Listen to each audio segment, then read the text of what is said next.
Podcast Modelão da Roça. Estamos de volta aqui. Lembrando que o nosso podcast é gravado toda terça-feira, vai ao ar às quintas. A transmissão aí às 19 horas, é a estreia de cada programa, né? A transmissão é pelo YouTube e também pelo Spotify. Podcast Modelão da Roça para você que saiu da roça, mas a roça não saiu de você. Cada semana a gente traz um convidado especial. Hoje estou tendo a grata satisfação de bater um papo com esse amigo de longa data, um cara que eu admiro pelo brilhante trabalho que ele faz. Médico veterinário. Era pau rodado, agora é pau fincado agora. No Estadão do Mato Grosso. É o diretor técnico da Acrimate e o nosso amigo Chico Manzi. E aí, Chico, beleza? Beleza, Arizona. Obrigado pelo espaço, obrigado pelo carinho, pela atenção. Realmente, é uma amizade de longa data.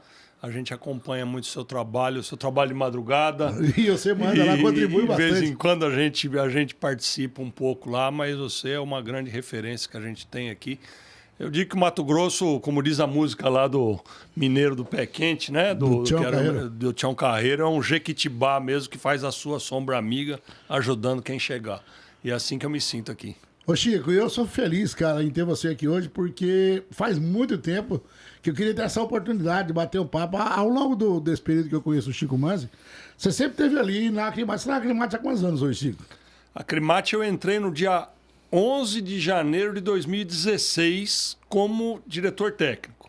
Mas depois nós vamos falar mais da Acrimate, mas a Acrimate que fazia exposição de Cuiabá, que hoje quem faz é o Sindicato Rural, desde que eu cheguei no Mato Grosso aqui em 90, que eu sempre tive contato com ela. Dava assistência durante a Expo Agro para os animais do parque, conhecia ali desde então os presidentes, todos, as feiras que eram feitas ali. E uma coisa que eu descobri recentemente, nós vamos fazer esse ano, Arizona, apesar de pandemia, anos sem fazer, não sei o quê, a 55ª Expo Agro vai ter este ano. E a Acrimate, como associação, ela fez 53 anos. Então isso aí o que mostra? A importância da união do produtor, quer dizer, através de uma exposição, de uma união de pecuaristas que se surgiu o interesse de se criar uma associação. A Acrimate é a Associação dos Criadores de Gado de Corte. Associação dos Criadores de Gado de Corte de Mato Grosso, que foi fundada em 1970, dia 17 de setembro. E durante os primeiros 37, 38 anos, ela ficou mais restrita à Baixada Cuiabana mesmo. Fazia Expo Agro e tal. E foi feito um trabalho ali no ano de 2007, uma pesquisa aonde se detectou a necessidade de ter uma entidade representativa da pecuária de corte, como é a ProSoja para soja, como é a AMPA para o algodão, a Acrismate para os suínos, né? A Ovinomate para os carneiros e tudo mais. Então precisava ter uma entidade que representasse. Aí com isso já existia a Acrimate há 30 e tantos anos. A importância, você me falou uma coisa aqui que eu não sabia. O parque de exposições ali, a área total ali é de 14 hectares. 14 hectares. Aí ali compreende o Sindicato Rural e a Acrimate. A Acrimate tem uma área lá de 50 mil metros, de 5 hectares, que pertence à Acrimate mesmo. Mas ela utiliza em comodato os 14 hectares. O restante da área pertence à Prefeitura de Cuiabá, que inclusive agora está fazendo um trabalho de reforma, de adequação, revitalização, através de uma verba do Ministério da Agricultura, e que agora ela está fazendo um novo plano diretor, foi feito um trabalho muito bem feito, vai ficar um cartão postal mesmo. Inclusive o batalhão de cavalaria está lá, né? Implantado ainda lá, né? O batalhão está lá, tem feito exposições fortes, né? Nós tivemos com o Cauê essa semana passada aí na Festa do Cavalo. 10ª Semana do Cavalo. Eu fiquei impressionado, teve mais de 1.300 cavalos lá dentro. Não, é coisa fina. Tá na moda agora, né? Nós queremos ser a série Yellowstone, tá ajudando. Ô Chico, mas vamos contar a sua história. Chico Manzi, você é descendente italiano? Italiano. Italiano. Diz que gato, quando nasce dentro do forno, ele é gatinho, não é pão, né? Não é biscoito. Exatamente. Então, a família é italiana dos dois lados. O meu pai é Manzi, né? Manzi. Que, por incrível que pareça, é o plural de boi em italiano. Manzi. Manzi e bois. né? Que louco. E meu pai da região de Salerno e a minha mãe da região de Veneza, né? Um do norte, outro do sul. Mas eles também não são italianos. Minha mãe já falecida, meu pai vai fazer 99 anos, se Deus quiser. Se conheceram aqui?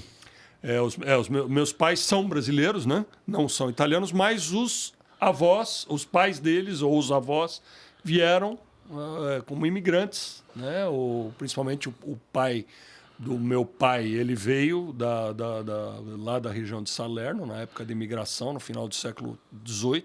Né? Porque, na verdade, tem um estudo interessante sobre isso aí, que quando a princesa Isabel assinou a Lei Áurea, era inconcebível, né? A galera não queria contratar, em tese, os negros. Aí abriram para a imigração e vieram japoneses e italianos.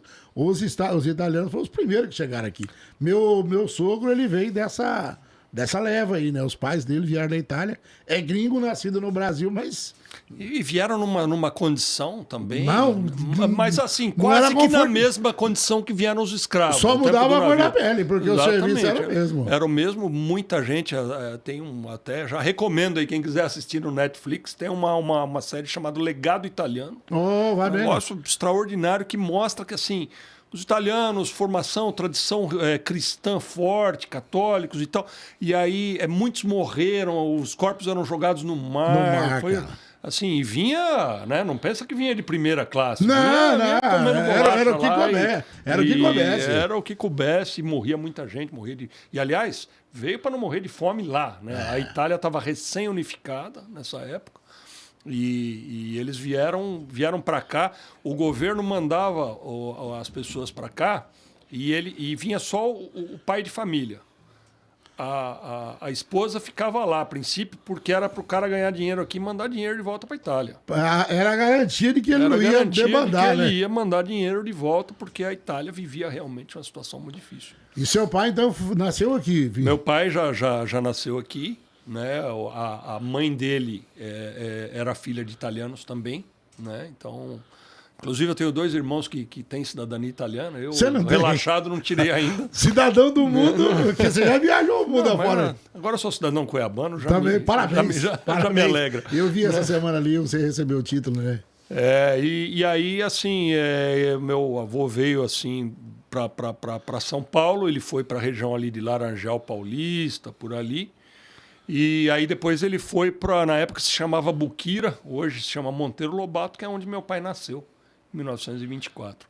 E a minha mãe, ele já... Ali é uma região de sertanejo mesmo, aquela região ali, né? Região veio de imigrantes fortes. Meu pai, que é um historiador também, conta a história de muitos italianos que vieram. Ele conta a história do seu Ângelo Auricchio, que o pai dele falou, filho, vamos lá na época da guerra, vamos lá no porto comigo, eu quero você ver o navio saindo e tal. Aí quando o navio foi sair, ele empurrou o filho para dentro e falou, eu prefiro que você vá não ver você mais do que você ir para a guerra. E mandou o filho para cá, que era depois amigo do meu pai, que veio parar aqui no Brasil. Então, o estado de São Paulo, ele é um mix de imigrantes, mas o sotaque paulistano, ele tem muito, deve muito à colônia italiana, sim, né? Colônia Ítalo. Sem dúvida. Neguinho, você vai lá em São Paulo, tem diferença do sotaque do paulista pro paulistano. Tem. O italiano, ele força mais o N. E quando o italiano junta para conversar, pouca coisa consegue falar junto. Mas aí, Chico, aí vocês nasceu em que ano? Bom, eu nasci em 1966. Você tá no meio ali?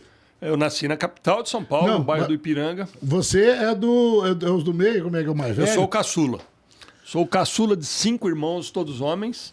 Né? O mais velho já falecido, o Juliernes. Depois veio o Marco Antônio, que é dentista. Depois o José Ernesto, que é presidente do Tribunal do Trabalho de Santa Catarina. Cláudio, que era dentista também, se aposentou agora. Esse é o inteligência múltipla, faz de tudo. É dentista, mexe com eletricidade, com hidráulica, com madeira, É o Da Vinci. Faz de tudo. É o Leonardo Da Vinci, exatamente. Não é à toa que é italiano. E aí eu, que sou médico veterinário, né? E eu caçula a rapinha do tacho. Meus pais já tinham 42 anos quando eu nasci. Olha só, rapaz. E aí você migrou para esse ramo da... E eu fui, eles têm meu pai tem uma propriedade até hoje, fez 60 anos esse mês passado que ele adquiriu uma pequena propriedade lá no próximo de onde ele nasceu, próximo de Monteiro Lobato, mas já em Minas, município de Sapucaimirim. E lá que eu passava minhas férias, lá que eu aprendi a ter contato com gado, com cavalo e tudo mais. Sapucaimirim saindo ali do sul de Minas ali. Sul de Minas, perto de Paraisópolis, Quando já entrou, quase chegando quando entra na Poço Dutra ali, Jacutinga, Baipendi, Poço de Caldas, Pouso Alegre. Isso, perto de Pouso Alegre, Pouso Alegre. até Sapucaimirim, deve dar aí uns 80 quilômetros. Não dá mais que isso. Eu lembro porque eu vendia livros. Em 1988, fui vender livros nessa região ali, rapaz. Conheci ele, morava em Vamos fazer um podcast com a Arizona também. Tá? Andei pra caramba. Tinha, eu não sei se tem até hoje, em Pouso Alegre, um tabuleiro de xadrez. E onde as peças eram do tamanho do ser humano, né? Você pega em Pouso Alegre. E aí tem Ouro Fino, né? Onde tem a música do Sérgio Reis e a história do menino da porteira. Pouso Alegre hoje tem 800 indústrias. É uma coisa, assim, uma muito grande, na beira da Fernão Dias ali. Não tem. Eu falei Dutra, não é Fernão Dias. Fernão Dias. Eu confundi. Isso. Então, Chico, aí e Mato Grosso? Como é que Cuiabá, Mato Grosso vai aparecer na sua cabeça? Por causa da formação? Então, quando eu formei em veterinário, eu fiz veterinário em Londrina, no Paraná. Né? Eu saí de São Paulo, fui para Londrina, eu entrei na faculdade com 17 anos. Oh. E aí eu terminei a faculdade, voltei para São Paulo e aí meus pais falaram, e agora, filho, você vai fazer o quê? Eu falei, o primeiro serviço de veterinário que aparecer, eu vou aceitar. E eu tenho um colega meu, Maurício Fraga, que mora no Pará, que tem fazenda lá no Pará. Ele ligou para mim e falou, olha, tem um veterinário aqui que dava assistência para o meu pai, e ele foi eleito vice-prefeito da cidade. Aqui não tem nenhum veterinário na região. Isso no Pará? Nós estamos falando em 1989. Foi e 89, aí queria saber se você queria ir para o Pará. Aí eu fui lá, morei em Xinguara, 1 ano. Em 89? Em 89 eu morei na cidade de Xinguara, que eu sempre brinco, falo, quando eu cheguei lá, a rodoviária era na padaria. E hoje tem 4 em frigorífico. Rodoviária na padaria. E aí eu tinha um amigo que formou comigo também chamava Francisco. E ele faleceu de câncer e ele veio para cá, para o Mato Grosso. E eu fui para lá e ele veio para cá. E aí eu liguei para ele, trabalhava na Sadia, antiga Sadia. Ali na Beira Rio. Onde hoje é o frigorífico do Marfrig. Marfrig. Né? E aí ele falou, olha, você não quer vir para cá e tal, é uma capital com pecuária em volta, aprofundar um pouco mais, e era mais ou menos o que eu estava buscando, e eu cheguei em 1990. 90 você veio para cá? Então 22 de março. Que legal, eu cheguei aqui dia 7 de fevereiro de 89. Aí, ó. Gastei 4 dias, eu e meu irmão, mas o resto da família, 4 dias a gente gastou para chegar no estado de São Paulo aqui. Mas vamos lá, em 90 estava no auge ali, né, cara, as exposições. 90, olha, Cuiabá, Mato Grosso tinha 7 milhões de cabeças de gado. 7 milhões? Hoje tem 34. Caramba, então dá... Não tem 1 milhão, né, de habitantes ainda, Cuiabá e Várzea Grande. Não, digo Mato Grosso, né? Tinha 7 milhões. Eu estou dizendo assim, Cuiabá... Não tem, isso. O Mato Grosso inteiro não dá... Tem 3 milhões e meio de dá habitantes. Dá 10 por 1. Tem 10 por 1. 10 cabeças por habitante. Se cada Mato Grossense tivesse 10 vacas, dava pra dividir aí o bovino. Tem alguém com as minhas 10, né? Então tá faltando 3. Tem alguém com as suas 10. Chico é uma figura. E aí eu, assim, por que eu falo? Eu cheguei, tinha 7, hoje tem 34. Aqui, Mato Grosso, ele é uma explosão em tudo, né? Não, aqui nada é o povo não sabe brincar, não. Não, é macro. Tudo aqui é na área do macro. E foi justamente nessa época aí que já tinham começado a trabalhar já a soja aqui, né? O grão aqui. Ali já estava começando essa fronteira agrícola mais forte. Você falou uma coisa aí que eu achei interessantíssima, né? Você mencionou a música O Mineiro do Pé Quente, que é um tributo que o Tião Carreiro fez ao seu Augusto Alves. Inclusive agora era Rancho Nova Era, né? Agora é Casa Nova lá, né? Isso. Você viu como é que tá bonito lá? Tá bonito. Coisa linda ali. Quem vem ali da BR, desce a Serra de São Vicente, no quilômetro 361, descendo a Serra de São Vicente. Um pouquinho antes do restaurante Lanchonete 364. Chico, você veio pra cá em 90 e aí começou a trabalhar, exercer, mas eu sei que você é vereador, cara. Aí eu comecei a trabalhar, na época, comecei a prestar assessoria. Eu já tinha essa experiência de 1 ano de Pará, que foi muito bom para mim. Porque eu fui recém-formado, né? Eu era o único veterinário ali num raio de 500 quilômetros. E ali que eu fui pegar mesmo, realmente botar a mão na massa mesmo. Então, quando eu cheguei em Cuiabá, eu já tinha uma experiência pelo menos na parte de reprodução, eu já tinha uma experiência de 1 ano de Pará, que também tinha muitas fazendas, grandes fazendas, ali que eu aprendi a fazer diagnóstico de gestação, fui praticar melhor, né, aquilo que a gente aprendeu na faculdade.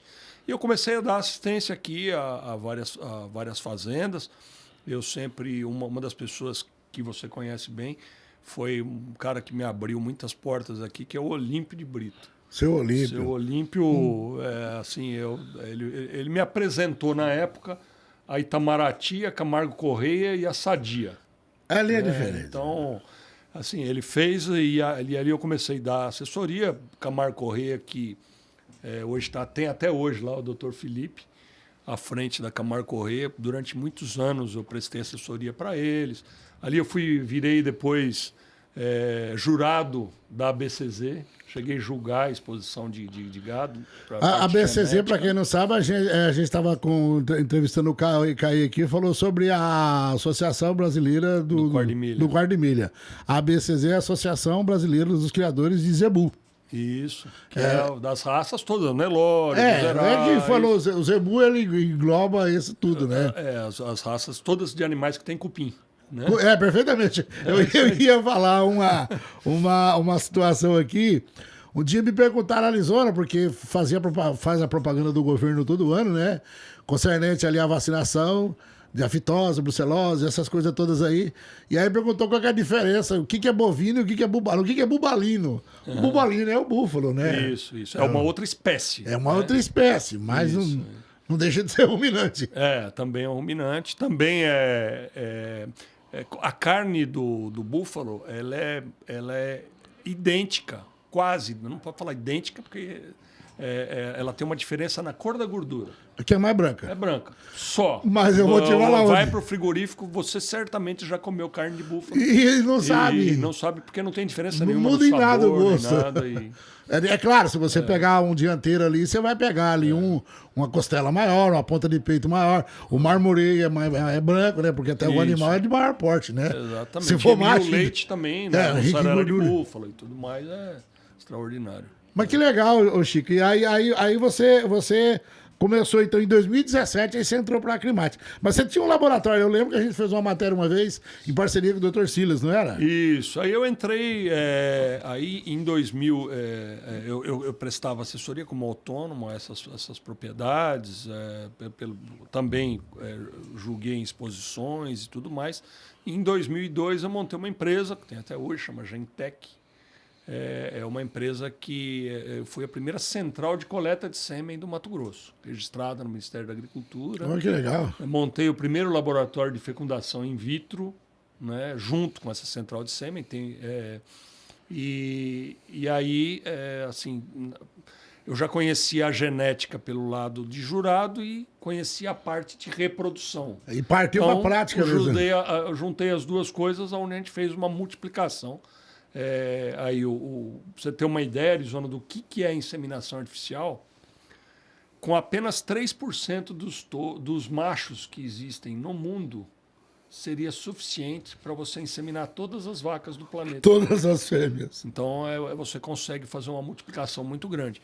E na fecundação in vitro, você consegue que uma vaca, que na melhor das hipóteses, te deixa um bezerro por ano durante uns 7 ou 8 anos, que ela deixa aí 30, 40, 50 filhos ao longo da vida. Ou melhor, 7 bezerros ao longo da vida, né? Um bezerro por ano, vamos deixar 7 a 10 filhos, ela vai deixar 40, 50. E lembrando que uma vaca no máximo que vive é 17 anos, né? E reprodução aí, 12 anos. 12, 13 anos no máximo. E uma coisa que eu não sabia, para você que de repente está nos acompanhando aí, cria e não entende, né? Eu aprendi muito com você, Chico, a galera, nesse período que a gente conviveu ali na Acrimate ali, até ali com o Celso Nogueira também, Quando eu vi eles fazendo leilão de aspiração de útero, cara, aquilo pra mim, eu falei, rapaz, o futuro chegou aqui faz horas. É isso aí. Tem Até hoje. Hoje. Isso é o futuro, né? Hoje você consegue fazer um plantel com poucas matrizes, você acaba fazendo aí um rebanho grande aí com... Então, e aí tira aquilo e congela, né? Pode congelar, e aí ele fica aí ao longo por décadas aí viável. Ou o você óvulo pode ou o transferir. embrião. O embrião ou o sêmen, né? Ou normalmente os dois. Então você tem aí, por incrível que pareça, tem touros que foram congelados o sêmen na década de 60 do século passado e que é possível nascer. Schumacher é o touro mais famoso que tem aí? Schumacher, Calvert, foram um dos pioneiros aí. E ainda tem sêmen desses touros congelados? Ainda tem sêmen. Hoje, graças ao melhoramento genético, esses animais já não têm a mesma expressão que eles tinham na época. Claro, melhorou hoje. Né? Não adianta você ter guardado um Fusca lá, né? Hoje você tem veículos com muito melhor. Mas é por resgate de sangue e tudo mais, você ainda pode utilizar. Ô Chico, já que a gente está falando em bovinos aqui, eu vi uma matéria outro dia dessa, achei interessante. Eles falam Chianini ou Chianini, né? Que é o touro italiano, né? Isso. Essa raça italiana tem aqui no Mato Grosso? É um cruzamento? Como é que é? Ou não tem dela aqui? Assim, já teve o auge dela, são as três principais raças italianas, o Chianina, o Marchigiana e o Piemontês. São três raças... robustas? O Chianina e Marchigiana são dois animais de porte muito grande. Eles têm uma semelhança com o Nelore, que eles também têm o pelo branco e a pele preta. Eu vi, isso aí que eu queria. Eu falei, vou perguntar pro Chico. Mas, assim, acabou que ela não tem a rusticidade a mesma rusticidade do zebu. Do zebu. E depois que veio aí o advento do Angus, animais menores, com mais marmoreio e tudo mais, ela praticamente dominou aí no cruzamento industrial a raça Angus, né? O Angus e o Senebol. O Angus. Mas existem mais de 90 raças catalogadas aí. Tem Braford, Hereford, tanto da linhagem europeia. O certo é Chianina ou Chianina? Chianina. Chianina, porque é italiano, né? Chianina. Eu falei. No Rio Grande do Sul é possível ainda que você encontre animais assim. É um animal de grande porte, bem grande porte. Eu acho que o animal mais pesado que eu já vi era um animal da raça Chianina, mais de 1.500 quilos. Tá, ô Chico, já outro dia desse a gente entrevistou aqui a doutora Silvia Tartari, que valida lá o registro dos ovinos, né? E ela deu aqui uma aula pra gente. O camarada tem lá uma pequena propriedade, tem um plantelzinho lá com umas vaquinhas lá, e aí nasceu um bezerro. E aí ele fala, vou deixar esse bezerro para ser reprodutor. O certo é fazer a troca também. Porque eu tô te perguntando isso aqui porque é o seguinte... Às vezes o cara tem lá um exemplar lá que é bonito, tá? Mas aí ele vai correr o risco de estar cruzando com as filhas, com a irmã. Não vale a pena. Hoje você tem, através da inseminação artificial, através da fecundação in vitro, como nós falamos agora há pouco, a inseminação artificial, por exemplo, é o seguinte: os melhores reprodutores dos melhores criadores estão na central doando sêmen. Então, se você comprar o sêmen da central, você vai estar adquirindo a genética desses produtores. Mas não é todo mundo, não é todo produtor que tem acesso à inseminação artificial. Embora ela tenha sido muito popularizada, barateou bastante. Uma opção de curso técnico aí para... Hoje você consegue contratar um médico veterinário que ele vai lá na sua fazenda, te faz um pacote aí para emprenhar as tuas vacas, você não precisa nem comprar o material. Né? Ele vai te orientar e tudo mais. Mas não é ainda todo mundo que tem esse acesso. Mas a gente sempre aconselha que quando você for utilizar reprodutores, você utilize de plantéis que fazem a seleção. Então, se você não pode fazer inseminação artificial, compre reprodutores puros. Porque esse animal porque ele é filho, às vezes, de uma vaca que produz melhor leite, que ele nasceu na época certa, pegou um pasto verde, você deu uma ração... ele até se destaca dentro da sua fazenda, mas ele não vai transmitir aquilo que ele é.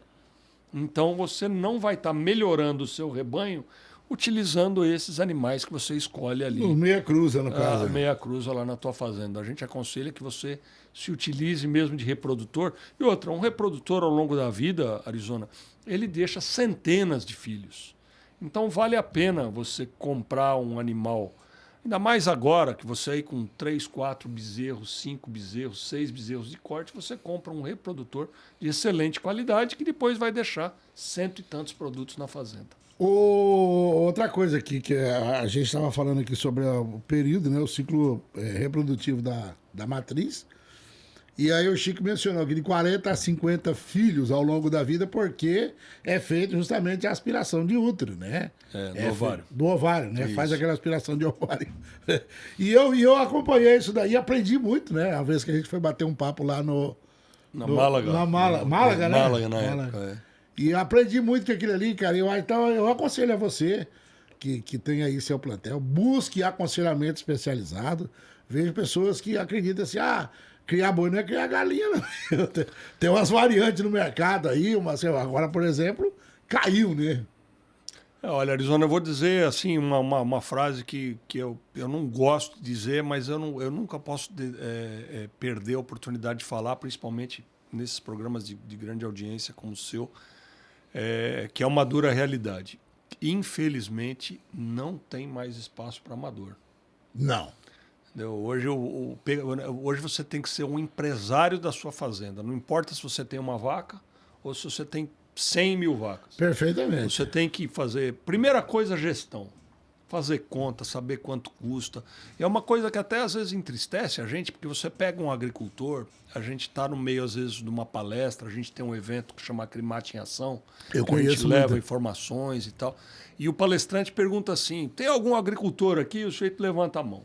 Aí ele fala assim, quanto que custou a sua lavoura esse ano passado aqui? Minha lavoura custou 38 sacos, 40 sacos. E eu vendi 50 sacos, por exemplo. Então ele teve um lucro de 10. 12. Então, você pergunta às vezes o custo de produção do agricultor, a grande maioria deles fala às vezes 2 casas depois da vírgula. E esse mesmo palestrante, às vezes ele pergunta quanto custou a tua arroba produzida. E a maioria dos produtores não sabe responder. Ele fala que está caro, ele fala que está barato, ele fala que vendeu barato, ele fala que aumentou o preço, mas ele não sabe dizer exatamente quanto. Não tem o fluxo de entrada, de saída, manutenção. Ele tem que saber. É uma empresa. Ele tem que saber, como toda empresa. Quer dizer, se você tem uma padaria, você fabrica lá um pãozinho, para você falar que o pãozinho custa R$18 o quilo, você tem que produzir por menos que isso. Não é isso? Não, mas é verdade, porque você tem que entender lá que o animal vai beber água, ele vai comer, você vai ter que dar sal. Dependendo da época do ano, sal proteinado, aí tem o manejo de uma maneira em geral, e aí vem vacina e... Cara, pesticida, tem de tudo. E às vezes se a vaquinha não entrar no pasto comendo tudo também, tem que replantar. Eu tenho ali já que a gente está falando em custo aqui, tem o Chico gravou um vídeo ali que eu achei muito interessante, né? A gente está entrando agora a partir do dia 22 aí já entra o inverno, né? 22, 23 o inverno. 21, 21. O inverno no hemisfério sul. E já tá úmido, né? Essa noite aí que deu uma molhadinha, né? Em boa parte do estado aí, o que é atípico, né? O que é atípico. Mas em consequência vem o frio. Aí depois vem aquela sequidão. Então, tem até uma música do Chitãozinho e Chororó, né? Terra Tombada. É calor do mês de agosto, é meados de estação. É isso aí. O solo fica seco e o risco de queimada. Ô Spielberg, solta pra nós aí esse vídeo que o Chico Manzi tá falando ali, né? Uma dica que ele tá dando, que é de extrema importância. Quando você for fazer acero, não faça com miséria, faça uma coisa ali com as devidas proporções e a gente vai assistir esse vídeo e depois a gente comenta sobre ele aí. Quer pôr o fone, Chico? Vamos pôr o fone pra nós ouvir o que você tá falando ali. Olá, pessoal. No Dica da Pecuária, vou mostrar para vocês como que eu faço aqui na propriedade o acero, né?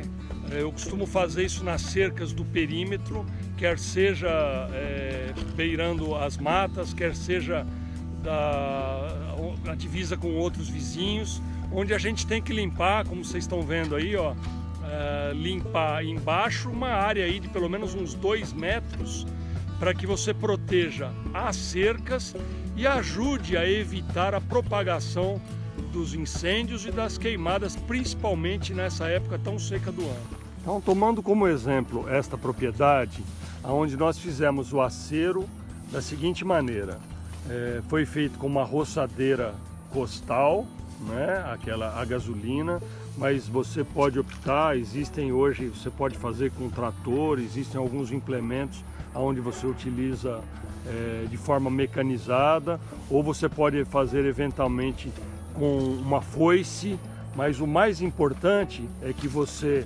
corte a vegetação embaixo da cerca e numa área aí de 2 metros, mais ou menos, dos 2 lados, né? Com isso você vai conseguir fazer com que você tenha um maior controle no caso de escapar uma faísca.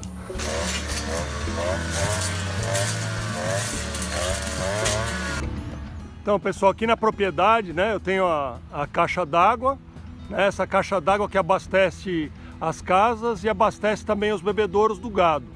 Então, o que eu fiz?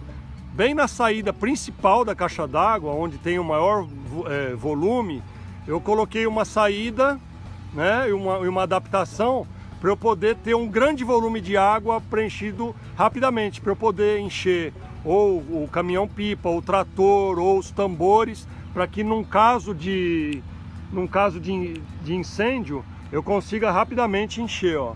Então abre, aí sai um grande volume de água, ó. Tá vendo? Aí com isso eu consigo abastecer rapidamente. Então, gente, é assim que eu costumo fazer todos os anos na propriedade. Eu já amarguei esse problema terrível, né? Queimou grande parte das pastagens que eu tinha reservado, tive que mudar o gado, tive que refazer a cerca, porque o fogo que passa, ele acaba enfraquecendo o arame e queimando toda a madeira.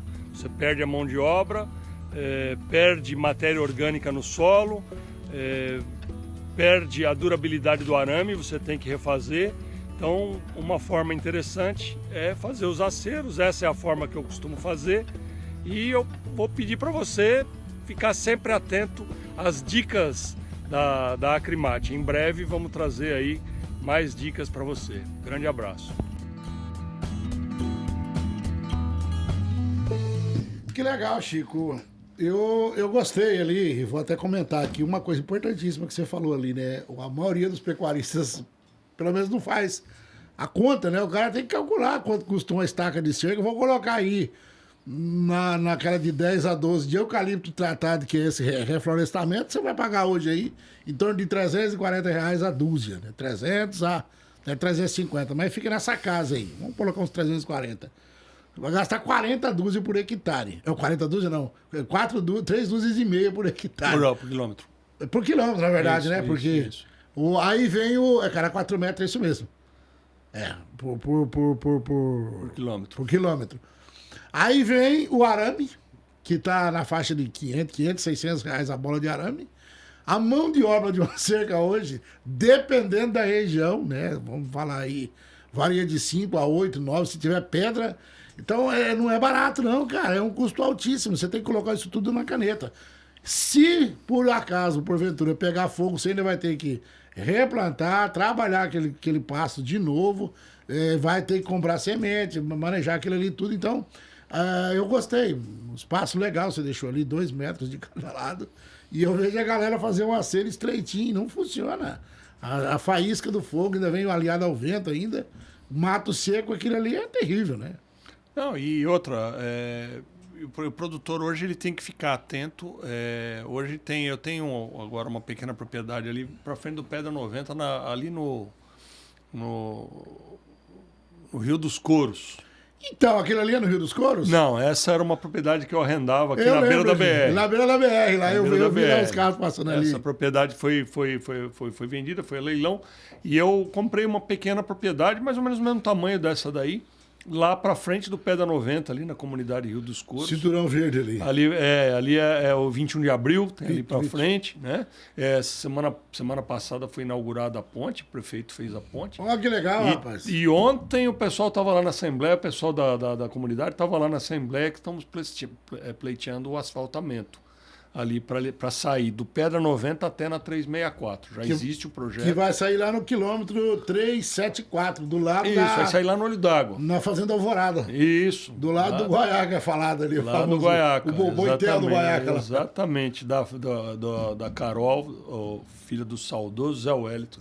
Foi presidente da Associação dos Criadores Nelore. Rapaz, eu lembro isso. Carol e a Bruna. A Bruna. E o Ângelo. E o Ângelo. Conhece? Eu conheço a família. O Ângelo é meu afilhado de Crisma. Olha que legal. Eu conheço a Carol e a Bruna. E os pais morreram tragicamente no acidente aéreo. Avião, né, o Zé Wellington e a Tereza. A Tereza. Eu conheço elas desde 2002. 2002, uma coisa assim.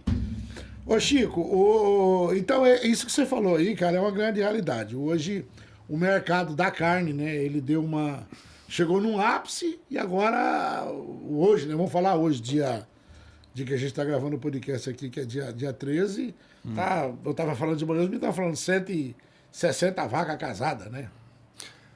Assim, uma coisa que é importante, a gente sabe que o seu programa é um programa que ele tem uma audiência, um público muito eclético. Né? Tem da dona de casa, tem Você sabe uma pergunta que eles me fazem? Por que eu achei interessante fazer isso aí? Eu não sei se você tem conhecimento disso aí, como é que funciona, porque eu também pergunto. Até o cara mandou uma mensagem para mim e falou: Arizona, mas a tributação que a gente paga é muito alta. Falei, bom, eu estava outro dia desse reunido com o pessoal ali, aí na época ainda estava 200 a arroba da vaca. Mas isso não tem um mês, já caiu para 160. A vaca casada, né? O que é a vaca casada? Você vai comprar a vaca lá, o dianteiro ou o traseiro. O traseiro é um preço, para quem tem casa e não conhece, né? E o dianteiro é outro, mas mais em conta, para ser carne de segunda. Mas os dois, quando você compra os dois, aí sai mais barato. Então a arroba da vaca casada está 160. O frigorífico está entregando no açougue. Aí me perguntaram por que o contrafilé ainda está 42. Vai saber. Então, vamos lá. Isso eu acho uma pergunta muito boa e é justamente isso que eu estava te falando. Como você tem uma audiência muito eclética, é bom que as pessoas saibam. Primeiro, o pecuarista, nós somos uma atividade meio. Então, o pecuarista ele levanta de manhã e fala assim, hoje eu vou lá na loja veterinária. Chegar lá, eles falam, quanto que está o sal? Tá tanto. E o vermífugo? E a vacina? Quanto que está o arame para fazer a cerca? Mata-bicheira. Mata-bicheira e tudo mais. Brinco para mosca. E ele fica lá, olha, subiu, caiu, voltou, ele pichincha, vai, mas não é ele que põe o preço. Né? E na hora que ele vai vender o boi, ele liga para a indústria e fala, quanto você paga?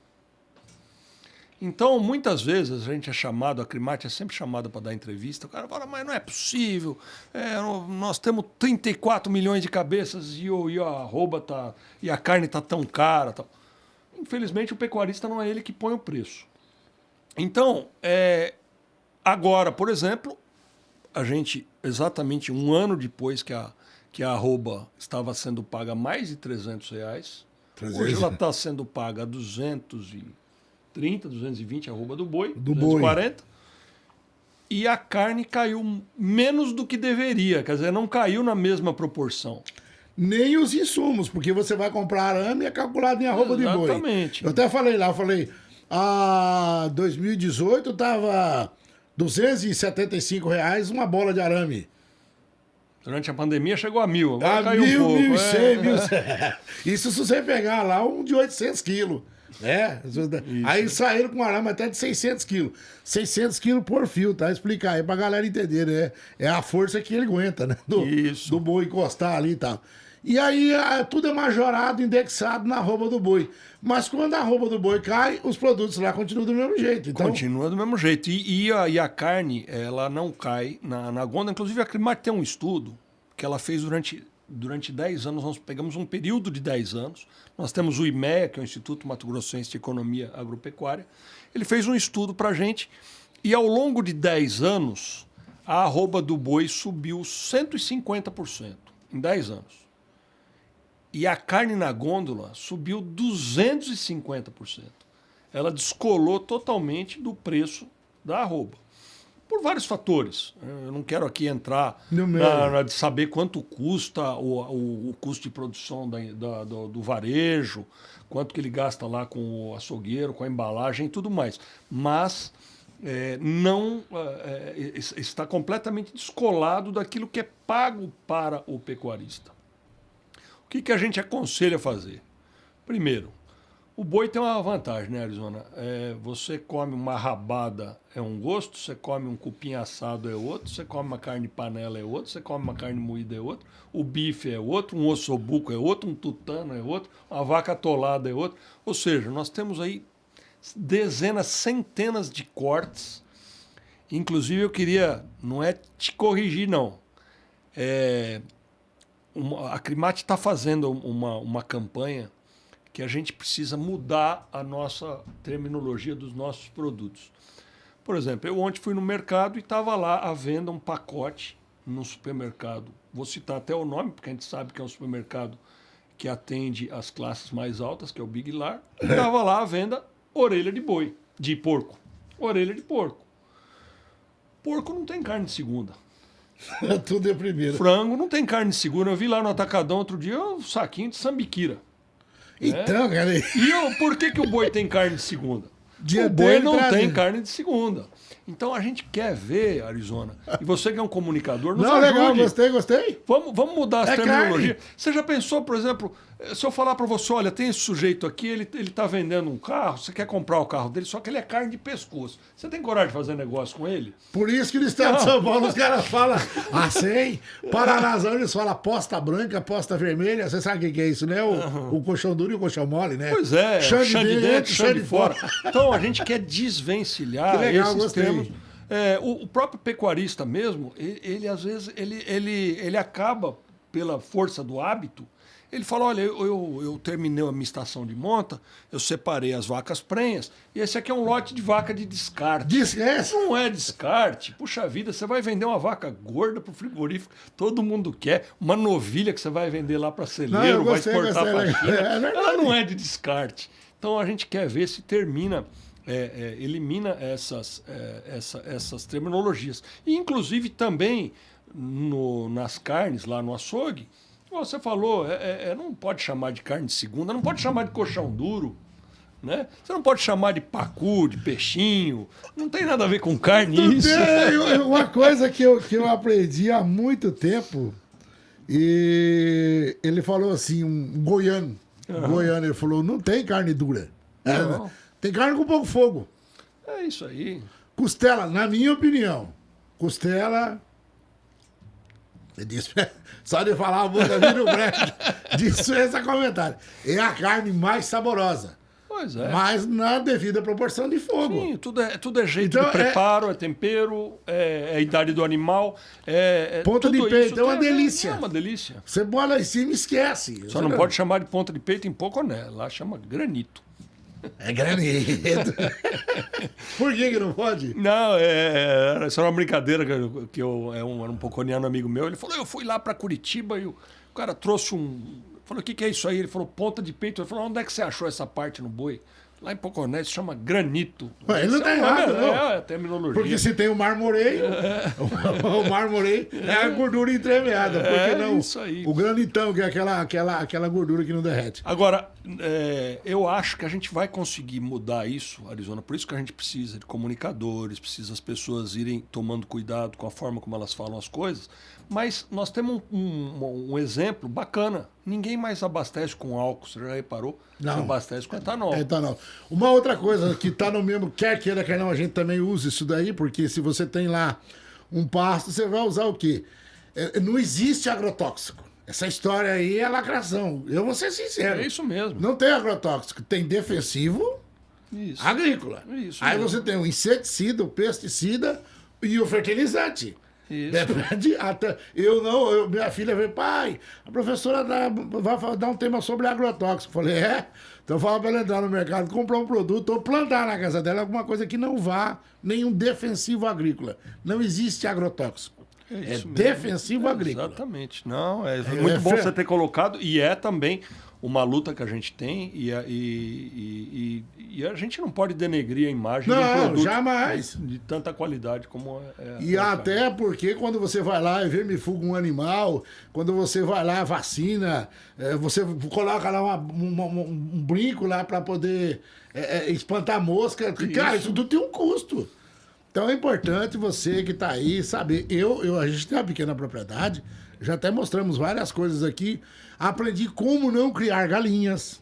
Hoje, se você perguntar para mim assim, o frango, se você falar, eu sei quanto custa o farelo de soja, quanto custa a quilera fina, quanto que vai custar ali o núcleo, quanto que está o pintainho, ele vai comer em média 8 quilos de ração.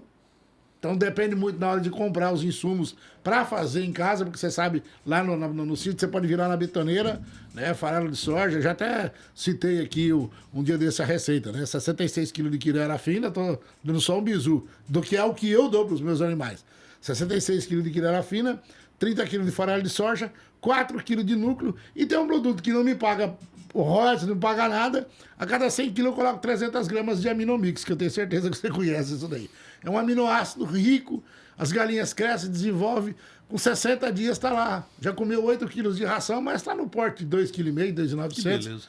Então, isso aí você vai ver, o custo de uma ave dessa. Quanto custa um suíno? Eu te conto, o suíno é pequeno, mas eu sei quanto custa.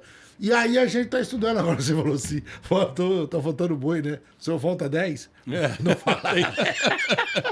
Tem alguém com meus 10. Tem alguém com meus 10. Eu tô perto de 50 mil. Ah, opa. Não, é que o vizinho tem bastante.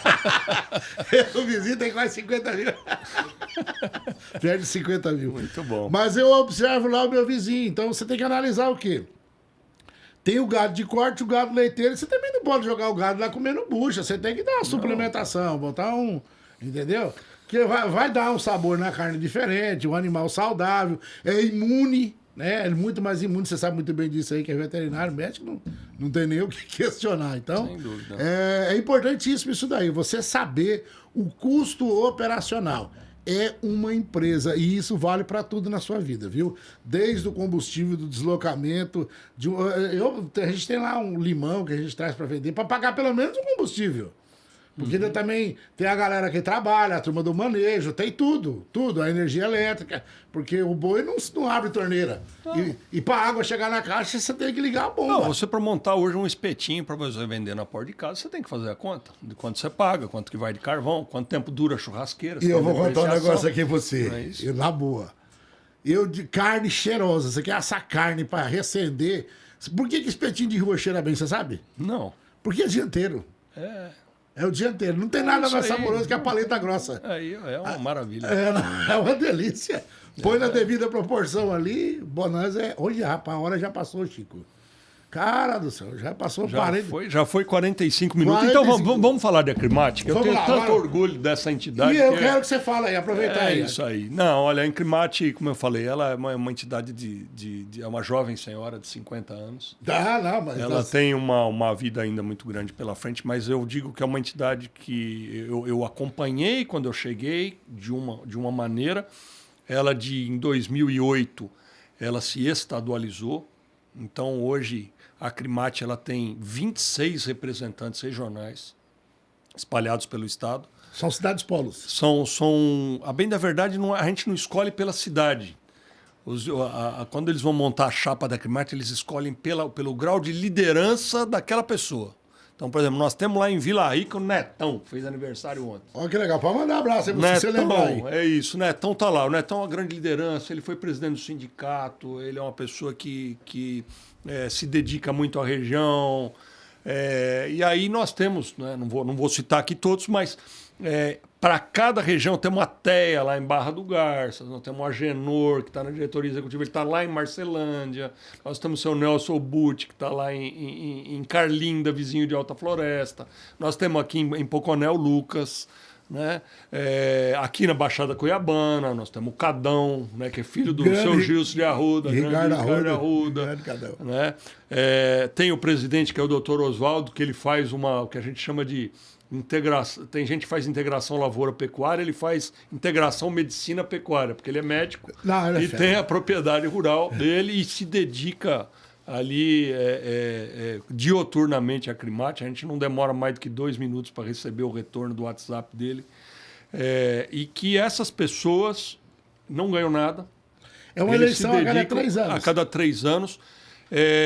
Em 2008, 2007, 2008, ela se estadualizou e ela começou a ocupar assentos. Então, nós temos assento, a princípio, o objetivo de defender os pecuaristas dentro do Estado. E aí, como ela foi se fortificando, ela começou a defender os pecuaristas do Estado no Brasil. Então, ele tem assento lá na Câmara Setorial da Carne em Brasília, no Ministério da Agricultura. Olha que legal, Chico. Lá na Sociedade Rural Brasileira. E aí, de repente, precisava de alguém que defendesse a pecuária brasileira fora do Brasil. E a Acrimate ocupa 2 assentos, um na Aliança Internacional da Carne, que são 7 países que juntos representam 62% das exportações. As outros países, Estados Unidos, Canadá, Austrália, México, Nova Zelândia e o Paraguai, cada um deles tem uma entidade nacional que representa. E o Brasil, quem representa é a Acrimate. Olha que top. Então, assim, você esteve no México. Estive no México. Foi quando o Brasil entrou na aliança. Isso foi em 2015. Mandei até um áudio para você de lá. E aí depois estivemos no Canadá, estivemos nesses países todos, na Austrália, estivemos na Nova Zelândia. Produtor de proteína animal. E a gente tem reuniões virtuais, tem reuniões presenciais também. Final do ano passado, nós estivemos lá no estado do Colorado, nos Estados Unidos. Em Denver, né? É onde a gente está lá, temos os interesses comuns, tem hora que a gente tem que discutir também onde somos concorrentes. Ô Chico, você falou uma coisa aqui e eu me lembrei de uma... Acho que a vida imita a arte, mas na verdade a arte é que deixa a vida lúdica. Né? Exatamente. O seriado Yellowstone, né? Você com certeza deve acompanhar aquilo ali. Parou no 8 da última temporada, até agora não voltou. Mas tem um momento ali, Chico, que aborda justamente o que você falou. A filha lá do Kevin Costner, né? Como é o nome dele, Banazol? James Dutton, a filha dele, que é advogada por sinal. Ela começa a estudar e ela fala bem assim: pai, a gente está trabalhando errado, nós estamos vendendo a carne in natura. A gente tem que. Porque ele faz parte de uma associação, né? Lá, inclusive, tem até a polícia de pecuária, com poder de polícia e tudo. John Dutton. E aí ela fala, né, que tem no Texas o rancho 46, né? 46, isso mesmo, 6666. Que é o forte deles lá é cavalo, mas também o rancho cria a pecuária. E eles começaram a produzir a carne e mandar ela já meio que processada, né? Dependendo dos cortes ou do que vai se produzir. Existe essa ideia no Brasil, mas aqui, na verdade, tem um negócio forte com frigorífico também. Né? Nós já temos, assim... Nós já temos grandes exemplos de... Mas eles mencionam o Brasil. Falam assim, não, pai, isso aqui, ó, no Brasil tem esses negócios aqui e tal. Mas eles ainda vendem muita carne in natura no Brasil. Eles mencionam o Brasil ali. Nós temos já, principalmente no Mato Grosso, alguns exemplos de sucesso no Brasil todo. Nós temos um celeiro lá, por exemplo, que já foi considerado a 4ª melhor carne do Brasil. Celeiro. Está lá em Rondonópolis, do ex-presidente da Acrimate, o Marco Túlio. Ele que organiza, um dos idealizadores daquele braseiro, né? Esse ano vai distribuir R$440 mil para entidades filantrópicas. Foi o que conseguiu arrecadar nesse. Foi o que deu de lucro, R$440 mil. Sim, um trabalho extraordinário. Magnífico. A minha esposa Elisandra teve à frente da escolha das entidades. São entidades realmente carentes que, assim, não é entrega o dinheiro, não. Reforma a cozinha, bota o ventilador no asilo, organiza ali uma construção, uma ampliação. E a Celeiro tem justamente essa linha de produzir carne embalada própria, com animais de qualidade desde a origem. Eu acho que a gente tem que partir para isso, né? Quando eu falei que não tem espaço para amador, Não. dizer, o cara tem que olhar para a genética, ele tem que olhar para a cerca que você falou, para o acero, ele tem que olhar para a ração, para o aminomix lá que você, bagulho, não pode. Né? Lá. O animal bigástrico não pode, só para monogástrico. Mas eu digo, os núcleos que você coloca a parte da sanidade. Nós já evoluímos muito, como eu falei, o Mato Grosso começou. Quando eu cheguei tinha 7 milhões de cabeças, hoje tem 34, mas nós temos um INDEA hoje em cada município do estado tem um INDEA. E vou falar uma coisa para vocês, eu tive lá no INDEA, lá em Campo Verde, lá comunicando a todos os animais que a gente tem na propriedade, tem que comunicar. É importantíssimo isso. Eu perguntei, porque saiu uma campanha, né, do INDEA e o povo na hora já... termina dia 15 agora, depois da manhã, é o último dia para comunicar. Quem não comunicou... É importantíssimo você ir lá, porque se der, por exemplo, um surto de uma gripe aviária, quem é que tem aves por aqui? Então é importante, aí. Fica fácil. Hoje, com o advento da tecnologia, cara, é importantíssimo você comunicar. Nos outros estados já funciona isso daí. Vai lá, fala quantos porcos você tem, quantas galinhas, se tem reprodutor, carneiro, as fêmeas, porque as ovelhas, o carneiro e os borregos, né? Porque isso. A cadeia hierárquica. E o legal de tudo isso daí, Chico, eu gostei dessa ideia do celeiro, então existe essa Sim, e tem outros ideia, exemplos. Né? Por exemplo, nós vamos fazer uma visita no mês que vem com alguns diretores da Crimate lá no Paraná. Tem uma cooperativa que se chama Maria Macia. Maria Macia. Que eles fazem também. Cascavel, eles trabalham né? em Cascavel. Eu conheço. Vamos estar lá em Cascavel. Produtos Maria Macia, é verdade. Exatamente. Então, assim, o produtor ele pode se unir, conversar com o prefeito, de ter um abatedouro municipal. Né? Isso aí é uma coisa que você viu lá no interior de São Paulo, é uma coisa muito comum. Precisa ter fiscalização. Claro. Esse abatedouro municipal, o prefeito vai contratar um veterinário que vai lá para acompanhar o abate, porque precisa fazer a inspeção. Mas ele pode hoje, um açougueiro pode, por exemplo, comprar o animal direto do Arizona, que sabe a qualidade que ele tem, e ele não comprar mais uma carcaça, ele comprar o animal, abater e fazer colocar a sua grife, a sua marca e de forma diferenciada. Mais, né? E ele pode, com isso, não ficar à mercê de grandes empresas e, ao mesmo tempo, saber exatamente aquilo que ele está vendendo. Eu confesso que eu fiquei feliz com essa informação que você está me dando aqui, cara, porque isso é uma coisa, é verdade. A Maria Macia eu conheço. Tem até uma propaganda, né? Eles vendem os cortes já específicos, embalado a vácuo, no craia vácuo. Tudo embalado a vácuo de qualidade, dão orientação, inclusive. Não, a apresentação da carne é a coisa mais linda do mundo. Exatamente. E não é um preço exorbitante. Você paga o valor justo por aquilo que você está comprando ali. Isso que é importante. Seja o chão de dentro, o chão de fora, a aposta vermelha, a aposta clara não fala com o chão duro. É isso aí. Mudou esse conceito. Mas não tempo. é mesmo, né? Mas não é mesmo.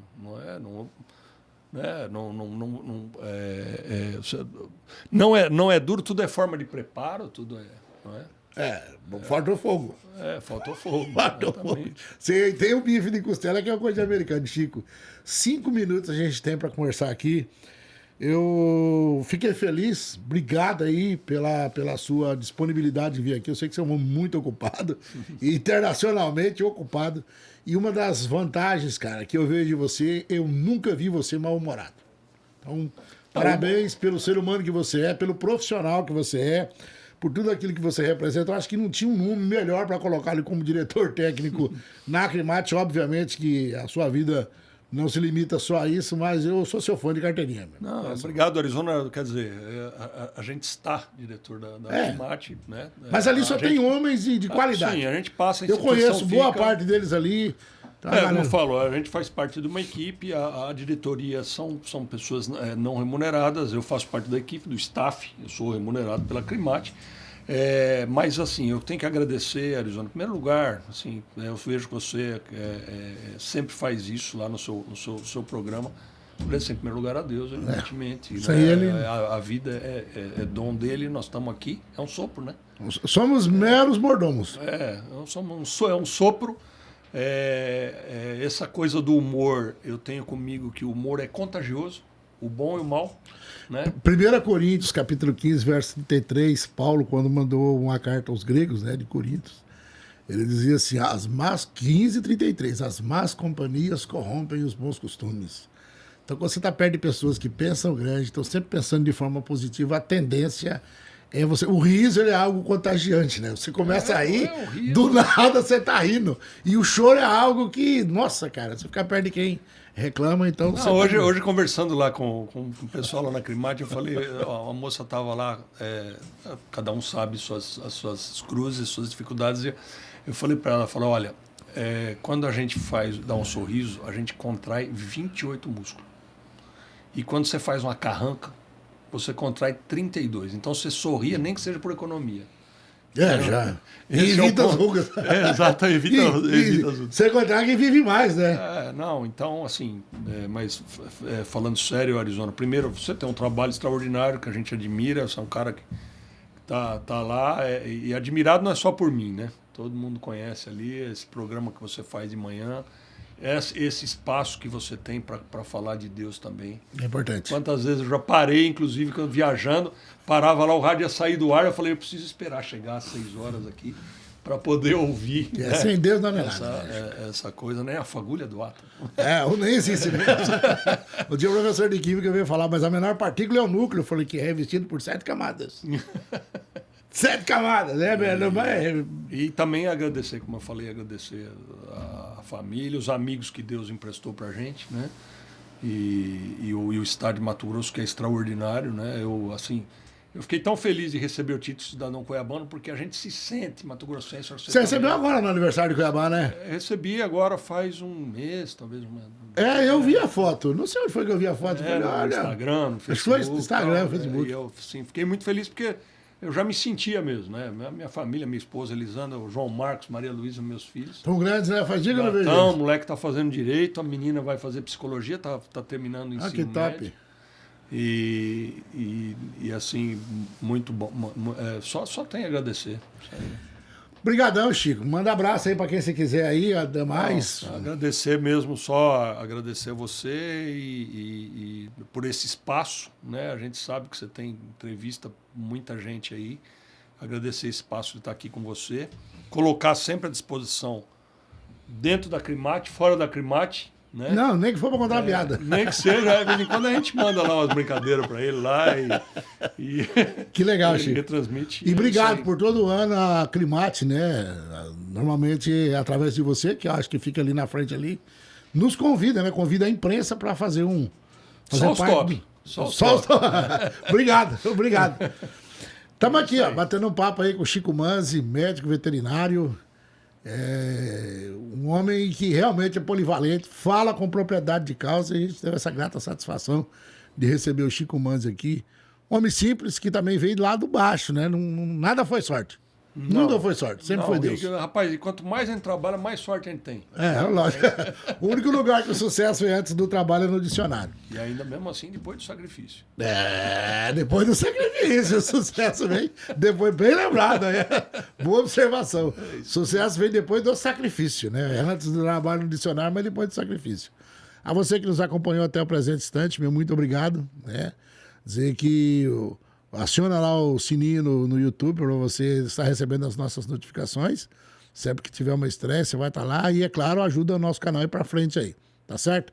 Dizer que todas as manhãs ali na Rádio Gazeta FM a gente faz um trabalho de motivação dessas mensagens. O nosso intuito não nunca foi e jamais será enfiar a religião na cabeça de quem quer que seja. Mas entendemos que existe um poder superior que rege esse universo e eu concebo como Deus. Antes mesmo, né, lá no Egito Antigo, os egípcios aceitavam os seus deuses, né, o poder superior. Aqui na América do Sul, quando os colonizadores chegaram, já tinham os povos que aqui habitavam, né, e que já aceitavam um poder superior. Então, nós sempre fomos criaturas e temos que agradecer o Altíssimo. Eu aceito e concebo o Deus eterno, Criador dos céus e da terra. Cremos em Jesus Cristo, que foi enviado pelo plano da redenção e na presença do Espírito Santo. Te dizer o seguinte, você quer prosperar na vida? Assuma um compromisso com Deus. Trabalhe com honestidade e dê o melhor de si em tudo. Faça, mas faça pela excelência. Trabalhe por ver o realizado. O dinheiro vem depois. E quando você receber ali um elogio e for agradado, entenda que 2 sentimentos têm que crescer dentro de você. Primeiro, o de responsabilidade. O segundo, de humildade. Tá certo? Ninguém é melhor do que ninguém. Tudo passa. Tá certo? Tudo passa. Então, um grande abraço. Até a semana que vem, se esse mesmo Deus assim nos permitir. Podcast Modelão da Roça. Para você que saiu da roça, mas a roça não saiu de você. Arô! Tchau, tchau, tchau!